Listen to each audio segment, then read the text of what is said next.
तो sexual reproduction in human beings, तो यहाँ पर आप देखिए ये है आपका फीमेल रिप्रोडक्टिव सिस्टम, ये है आपका मेल रिप्रोडक्टिव सिस्टम। इसको हम डिटेल में जाकर के समझेंगे, लेकिन उससे पहले हमें समझना पड़ेगा प्यूबर्टी क्या होती है। देखिए प्यूबर्टी ना टीन एज को कहा जाता है। प्यूबर्टी एक स्टेज है, एक टाइम पीरियड है जिसमें ह्यूमन डेवलपमेंट के दौरान क्या होता है, इंडिविजुअल जो होता है, ऑर्गेनिज्म जो होता है वो ग्रोथ शो करता है, ठीक है ना, और सेक्सुअली मैच्योर होता है। सेक्सुअली मैच्योर होने का मतलब ये नहीं है कि वो रिप्रोडक्शन के लिए रेडी हो गया, तैयार हो गया, ऐसा कुछ नहीं है। मतलब उसका फिजिकल डेवलपमेंट, मेंटल डेवलपमेंट और उसका इमोशनल डेवलपमेंट होने लगता है। फिजिकल डेवलपमेंट जैसे उसकी हाइट जो है वो बढ़ने लगती है, चाहे लड़का हो चाहे लड़की हो, ठीक है ना, ये इस तरीके से। और मेंटल डेवलपमेंट मतलब वो आपको आपके करियर को लेकर के सोचेगा, अपने करियर को लेकर के सोचेगा, ठीक है ना, अपनी पढ़ाई को लेकर के सोचेगा, ठीक है ना। इस तरीके से एक प्रेशर आ जाता है उसके माइंड में अपने करियर को लेकर के, तो मेंटली सोचता है हर चीज़ को। और आपका इमोशनल मतलब छोटी छोटी चीज़ों को दिल से ले लेना, है ना, बुरा मान जाना, बहुत जल्दी एक्साइटेड हो जाना, इस तरीके से। तो इस तरीके का जो डेवलपमेंट होता है वो प्यूबर्टी के एज में स्टार्ट होने लगता है। प्यूबर्टी के एज में स्टार्ट होने लगता है, जो 11 से और 14 साल के बीच की जो उम्र होती है उसमें शुरू हो जाता है, ठीक है। तो इसमें अगर हम मेल की बात करें तो प्यूबर्टी क्या है? Puberty is the time period और stage of human development during which an individual shows growth and becomes sexually mature, ठीक है। तो स्किन क्या होती है, थोड़ा ऑयली होने लगती है अगर मेल की बात करें। फेस में हेयर मतलब दाढ़ी मूंछ आना, ठीक है। शोल्डर जो है वो थोड़ा बड़े होने लगते हैं। अंडर आर्म में हेयर ग्रो करने लगते हैं। जो प्यूबिक रीजन होता है, रिप्रोडक्टिव ऑर्गन्स का जो आसपास का रीजन होता है उसको प्यूबिक रीजन कहते हैं, उसमें हेयर ग्रो करने लगते हैं। पेनिस का जो साइज है वो एनलार्ज होने लगता है, ठीक है ना। चेस्ट वगैरह, चेस्ट पे भी हेयर वगैरह ग्रो करने लगते हैं थोड़ा थोड़ा, ठीक है। और मसल्स जो हैं, जो लीन मसल्स होती हैं, जो पतली मसल होती है, वो धीरे धीरे भरने लगती हैं और धीरे धीरे स्ट्रांग होने लगती हैं, ठीक है ना। तो मसल्स का डेवलपमेंट होने लगता है। अब यहाँ पर फीमेल की बात करें तो इसमें भी जो स्किन है ऑयली होने लगती है। अंडर आर्म में हेयर का आना, प्यूबिक रीजन में हेयर का आना, हिप वाला जो पार्ट है उसमें फैट का बढ़ जाना, मतलब इनका वेट बढ़ जाना, हिप बोन्स वाइड हो जाती हैं, ठीक है। और लेग मसल्स जो हैं वो क्या होने लगती है, बिगर एंड स्ट्रॉन्गर, ठीक है। तो ये जो हैं ये आपकी प्यूबर्टी में होने वाले चेंजेस हैं मेल और फीमेल में, जो समझना जरूरी था। अब मेल और फीमेल में क्या क्या चेंजेस हो रहे हैं यहाँ पर क्लियरली लिखा हुआ है, एग्जाम में भी ये सीधा क्वेश्चन पूछा जाता है, तो ये इंपॉर्टेंट है, ठीक है। तो चेंजेस ड्यूरिंग प्यूबर्टी, मेल में facial hair growth, under arm और प्यूबिक रीजन में hair growth, deepening in lean muscle mass, है ना, जो पतली मसल्स हैं वो क्या होने लगती है, भरने लगती है। एनलार्जमेंट ऑफ जेनाइटल्स मतलब पेनिस का साइज एनलार्ज होना, स्पर्म का प्रोडक्शन होने लगता है टेस्टिस में, और ग्रोथ स्पॉट, ठीक है ना, ग्रोथ होने लगती है। इसी तरीके से फीमेल में भी होता है ब्रेस्ट डेवलपमेंट, ब्रेस्ट का जो डेवलपमेंट है वो होने लगता है। अंडर आर्म और प्यूबिक रीजन में हेयर ग्रो करने लगते हैं।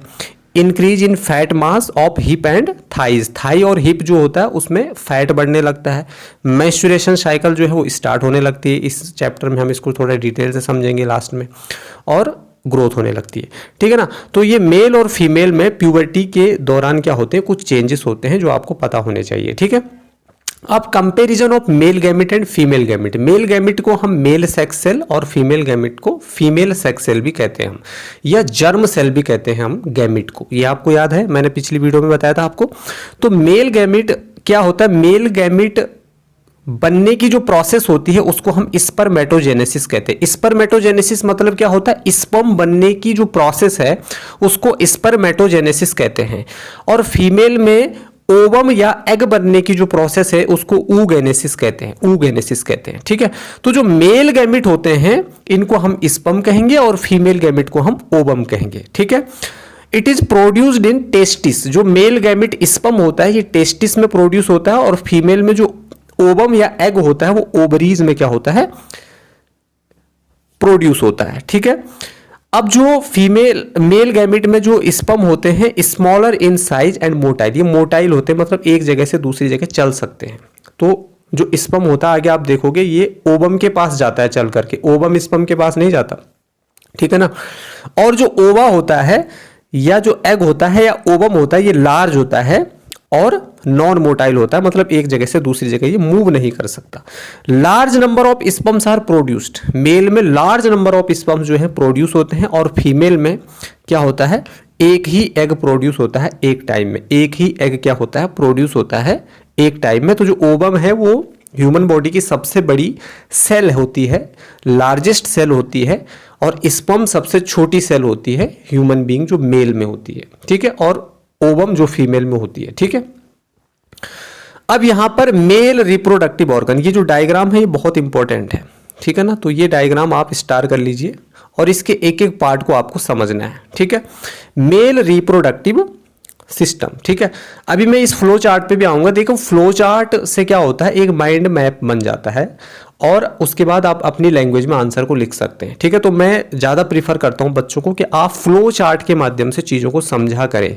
जो बड़े बड़े पैराग्राफ होते हैं उनको समझने में बच्चों को दिक्कत होती है, लेकिन उसमें से जो हार्ड और डिफिकल्ट टर्मिनोलॉजी होती है उसको अगर आप फ्लो चार्ट में कन्वर्ट कर दो तो वो पैरा भी आपके लिए क्या हो जाता है, बहुत इजी हो जाता है, और बहुत इजीली आप अपने आंसर को अपनी आंसर शीट में लिख सकते हो, ठीक है।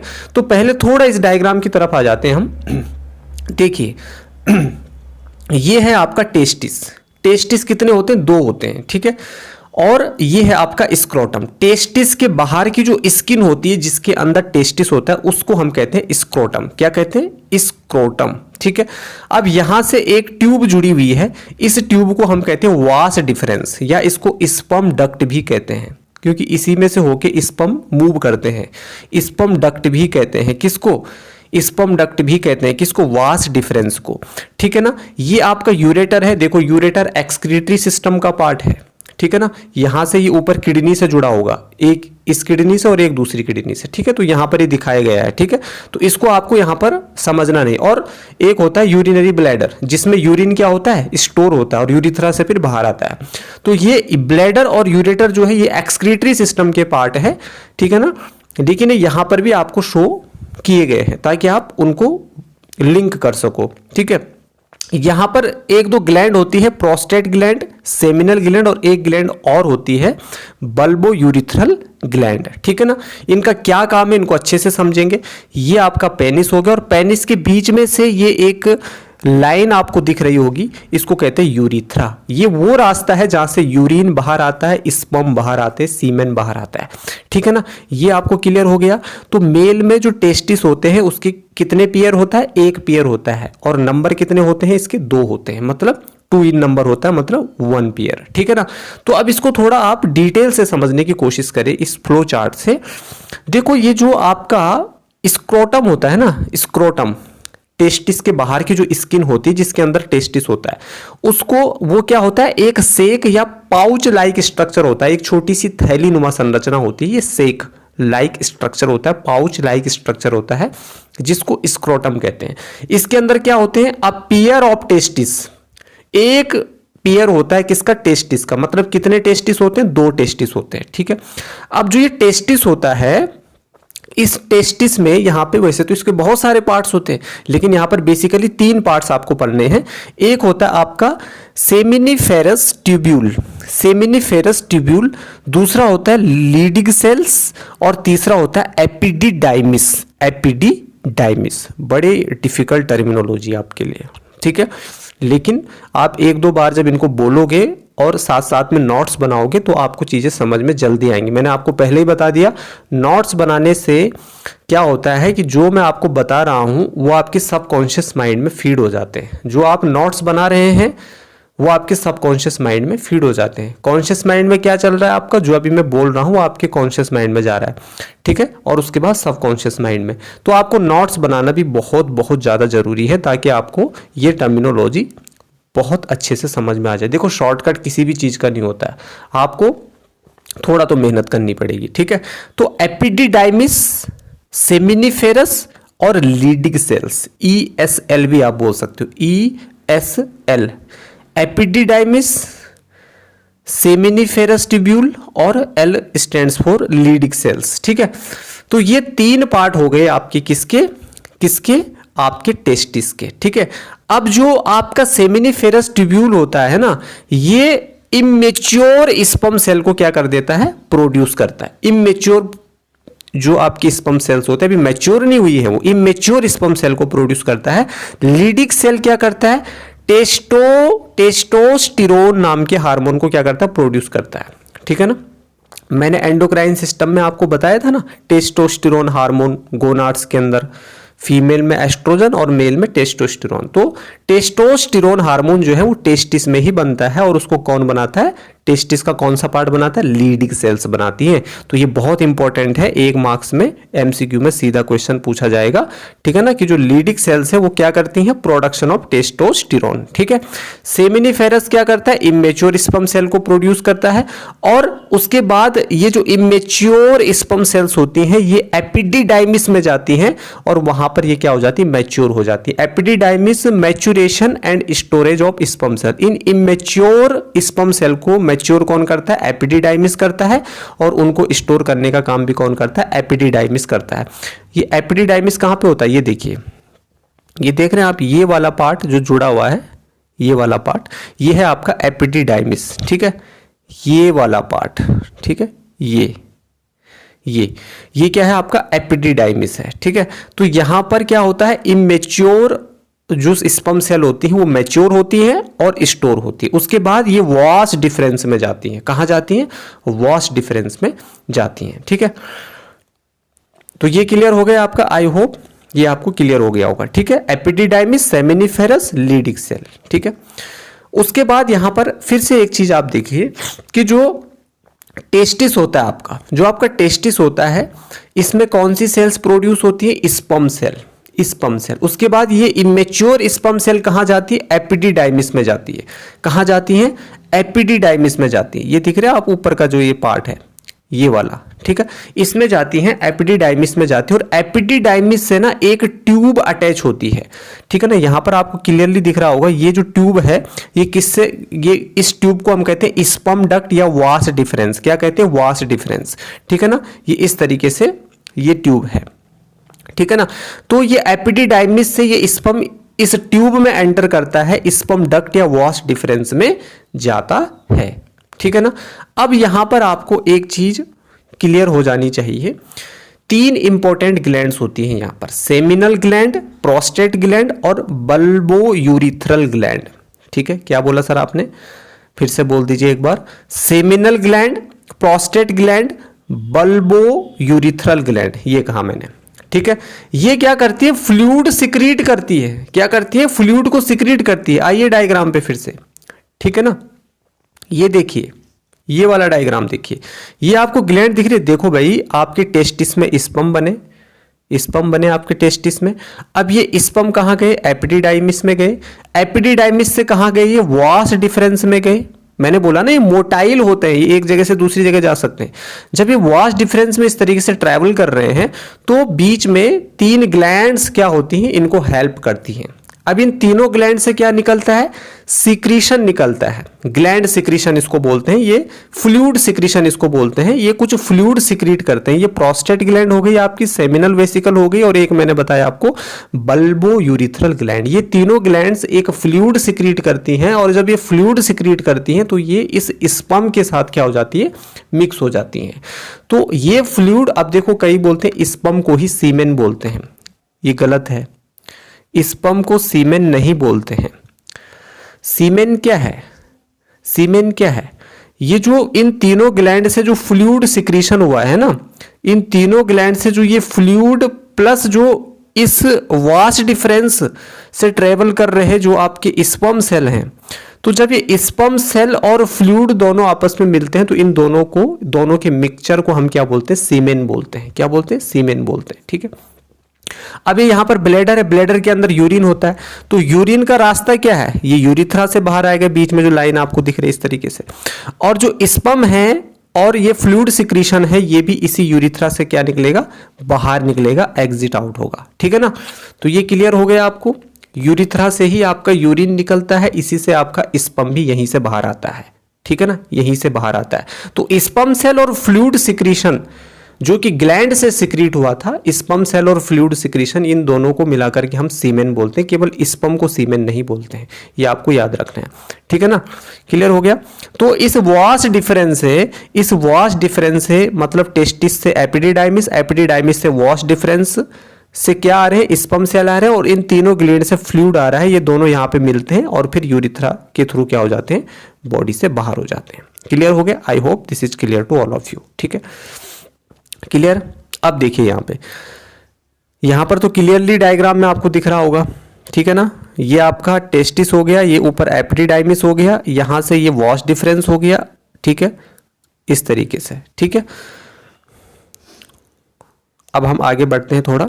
ये तीनों important glands clear, seminal gland, prostate gland, bulbourethral gland.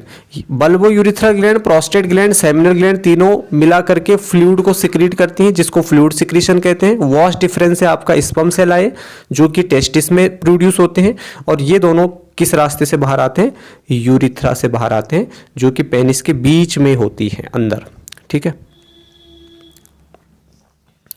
अब यहाँ पर मेल जितनी चीज़ें मैंने अभी आपको समझाई वो सारी यहाँ पर मैंने उसकी थ्योरी यहाँ पे लिखी हुई है, आप इसको स्क्रीनशॉट ले सकते हैं या फिर आप इसको नोट कर सकते हैं। तो मैं तो आपको प्रीफर करूंगा कि आप नोट्स बनाइए, ठीक है। टेस्टिस क्या करता है, प्रोड्यूस स्पर्म सेल, ठीक है ना, ये स्पर्म सेल को प्रोड्यूस करता है।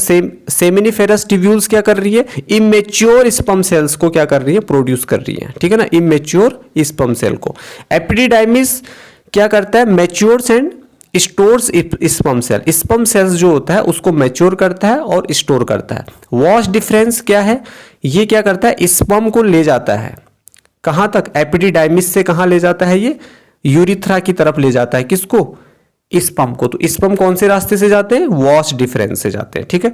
सेमिनल वेसिकल ये क्या करता है, फ्रक्टोज को सिक्रीट करता है इनटू द सीमेन, क्योंकि सीमेन में जो स्पर्म होते हैं ना, फ्लूइड सिक्रीशन तो है ही उसमें, लेकिन जो स्पर्म होते हैं वो छोटी छोटी सेल्स होती है, उनको एनर्जी की जरूरत होती है। तो इस फ्रक्टोज मतलब इस कार्बोहाइड्रेट से इनको एनर्जी मिलती है। सेमिनल वेसिकल से ये सिक्रीट होते हैं और कहाँ जाते हैं, सीमेन में जाते हैं। सीमेन में जो स्पर्म होते हैं वो इस फ्रक्टोज, इस कार्बोहाइड्रेट से क्या लेते हैं, एनर्जी लेते हैं, ठीक है ना। तो ये इसको एनर्जी देता है। प्रोस्टेट ग्लैंड क्या होती है, secretes an alkaline buffer. Alkaline मतलब बेसिक नेचर का जो बफर है उसको सिक्रीट करेंगे इनटू द सीमेन, सीमेन में, to protect the sperm from the acidic environment of the vagina. क्योंकि जब ये सीमेन वेजाइना में एंटर करेगा, डिपोजिट होगा, तो वहां पर ऑलरेडी एसिडिक एनवायरनमेंट होता है। क्या होता है वहां पे, एसिडिक एनवायरनमेंट होता है, और स्पर्म सेल जब उस एसिडिक एनवायरनमेंट में जाएंगे तो उस एसिड से मर जाएंगी, लेकिन उनको उससे कौन बचाता है, ये एल्केलाइन बफर बचाता है। ये बेसिक नेचर होता है, ठीक है, जो कहां से निकलता है, प्रोस्टेट ग्लैंड से। अब आपको पता चला इन ग्लैंड्स की कितना इंपॉर्टेंस है, ठीक है। बल्बो यूरिथ्रल ग्लैंड क्या करता है, सिक्रीट करता है म्यूकस रिच फ्लूइड को, म्यूकस रिच फ्लूइड को। मैंने डाइजेस्टिव सिस्टम में आपको बताया ना, म्यूकस, पेप्सिन को मतलब जो HCl है उस हमारे स्टमक जो गैस्ट्रिक ग्लैंड्स हैं उनको क्या करता है, एसिडिक से बचाता है, ठीक है ना, एसिड से बचाता है म्यूकस, ठीक है ना।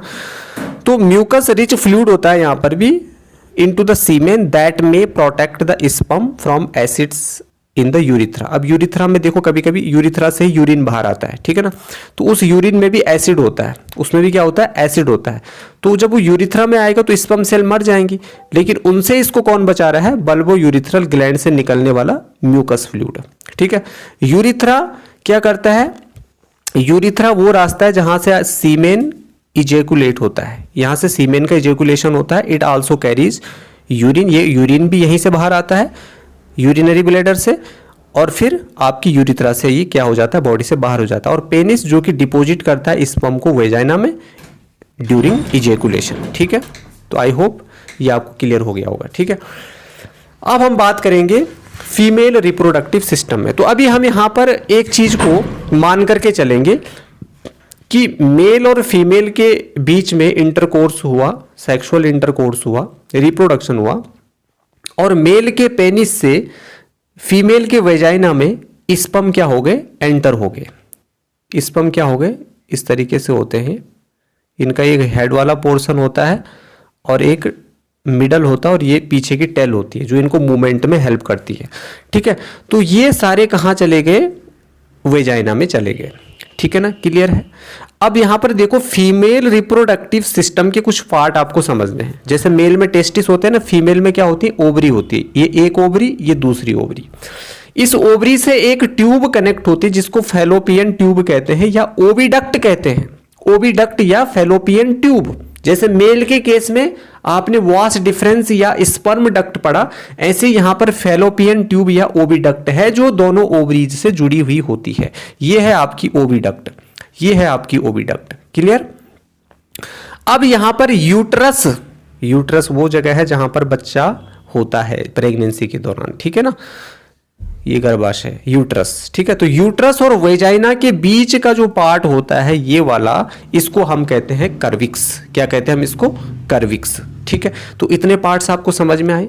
अब देखो यहां पर हमने क्या बोला, ओवरीज होती हैं, एक पेयर ओवरीज होती है फीमेल में, मतलब 2 ओवरी होती हैं। इनके साथ एक ट्यूब अटैच होती है जिसको ओविडक्ट या फैलोपियन ट्यूब कहते हैं। ओविडक्ट या फैलोपियन ट्यूब कहते हैं। ये है आपका ओविडक्ट या फैलोपियन ट्यूब। ठीक है ना, ये है आपका यूट्रस। ठीक है, और ये है आपकी ओवरीज। क्लियर है, क्लियर है ना।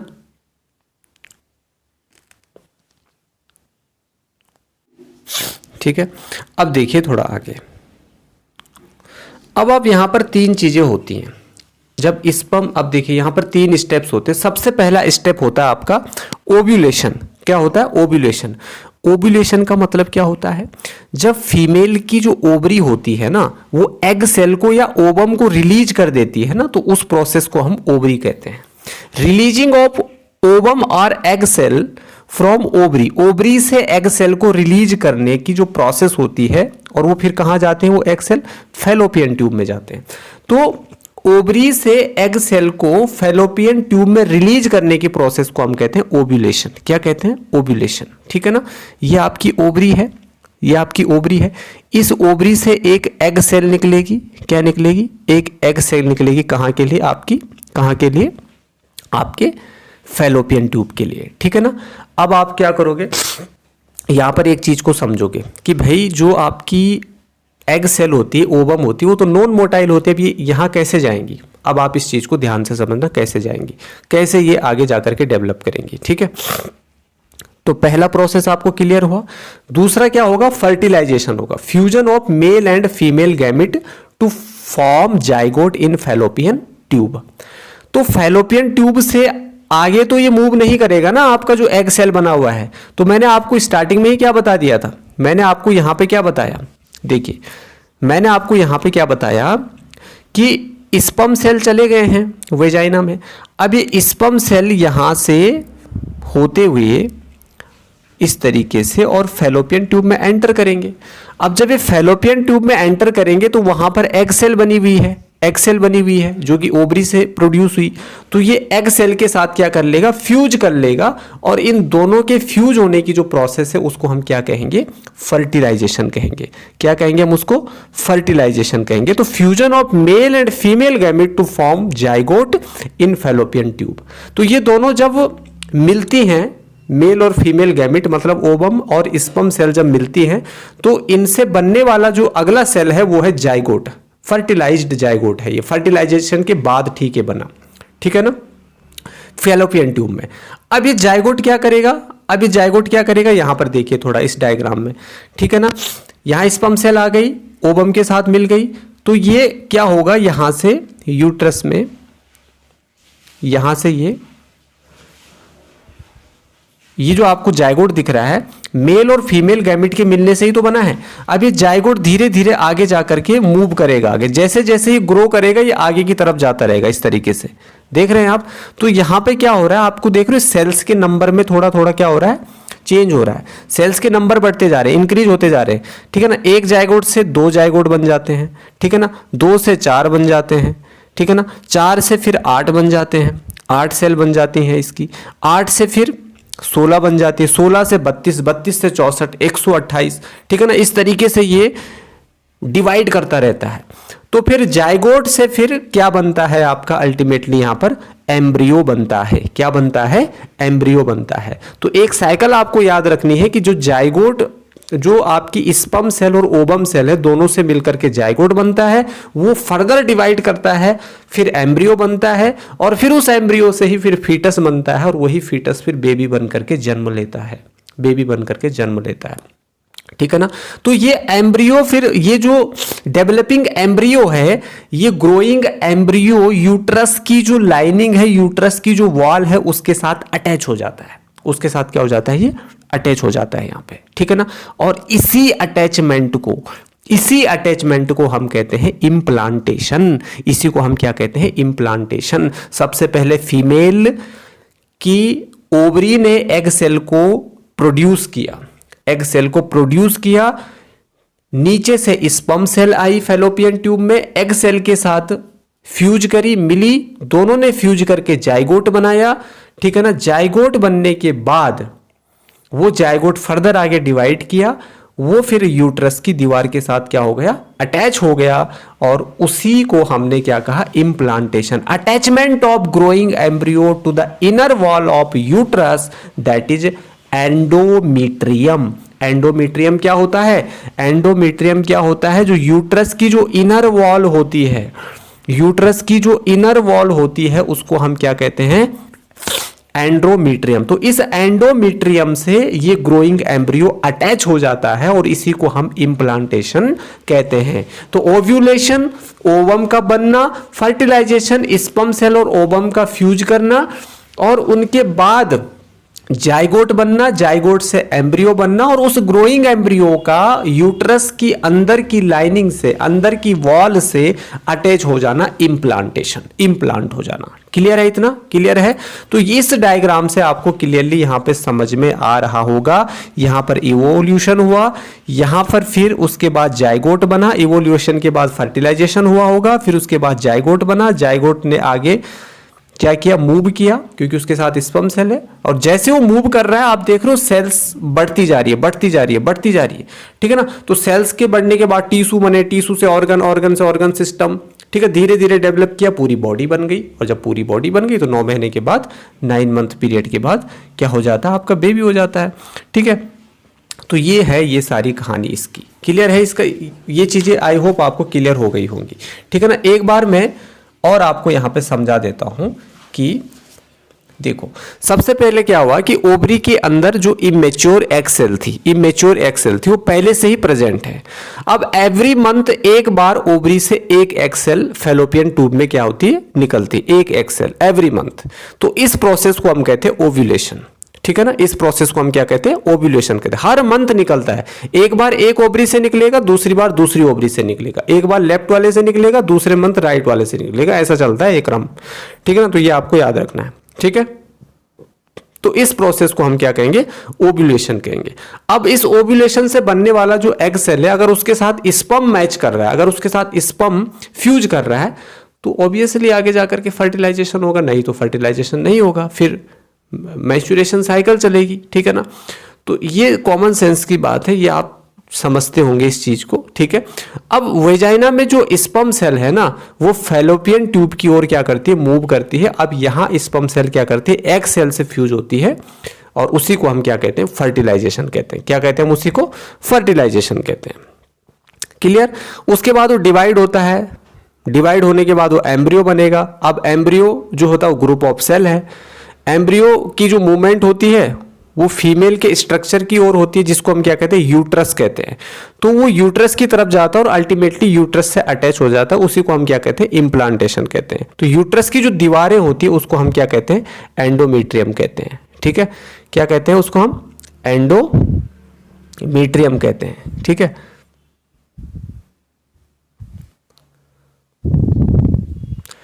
अब हम यहां पे बात करेंगे कि हाउ डज ग्रोइंग एम्ब्रियो और ग्रोइंग फीटस गेट न्यूट्रिशन। अब अंदर जो पल रहा बच्चा है उसको न्यूट्रिशन कैसे मिलता है? पहले तो आप एक बात समझ लीजिए, बच्चा होता है पेट में नहीं होता है, क्योंकि पेट में होता है HCl एसिड, जला देगा उसको। बच्चा किस में होता है? यूट्रस में होता है। किस में होता है बच्चा? यूट्रस में होता है। ठीक है। बच्चा जो होता है वो कहाँ होता है? आपके यूट्रस में होता है, यहाँ पर।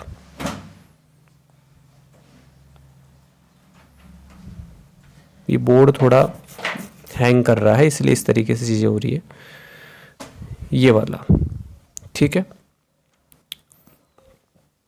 अब हम आगे बढ़ेंगे थोड़ा। तो फीटस को न्यूट्रिशन कैसे मिलता है? भाई अंदर पल रहा जो बच्चा है उसको खाना पीना, ऑक्सीजन, अब खाना पीना तो खाएगा नहीं, अब उसको कम से कम ऑक्सीजन तो चाहिए ही, ब्लड तो चाहिए ही उसको, क्योंकि उसके अंदर भी हार्ट है, ठीक है। अब प्लेसेंटा जो है, यहाँ पर आपको दो चीज़ें समझनी पड़ेंगी। सबसे पहली चीज़ है अम्बिलिकल कॉर्ड। अम्बिलिकल कॉर्ड, अब इसको देखिए जरा, अम्बिलिकल कॉर्ड क्या होता है?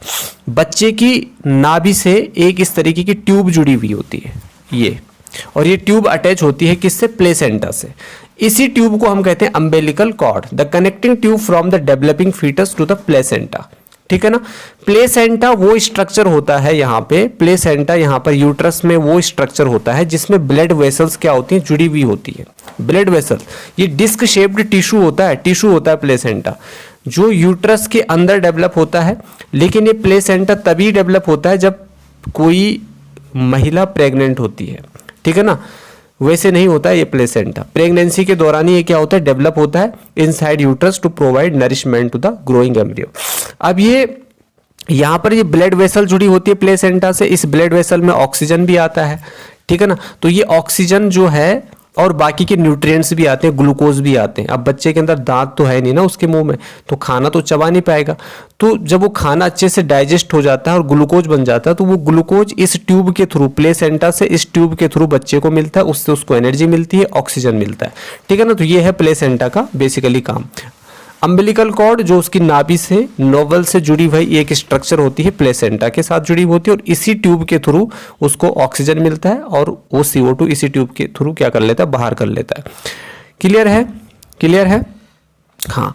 फिर धीरे धीरे जब बच्चा पैदा होता है, तो मैंने आपको बताया आपकी जो वेजाइना और यूट्रस है उसके बीच में एक स्ट्रक्चर होता है, उसको कहता है आप कर्विक्स। उसी कर्विक्स से ये क्या होता है?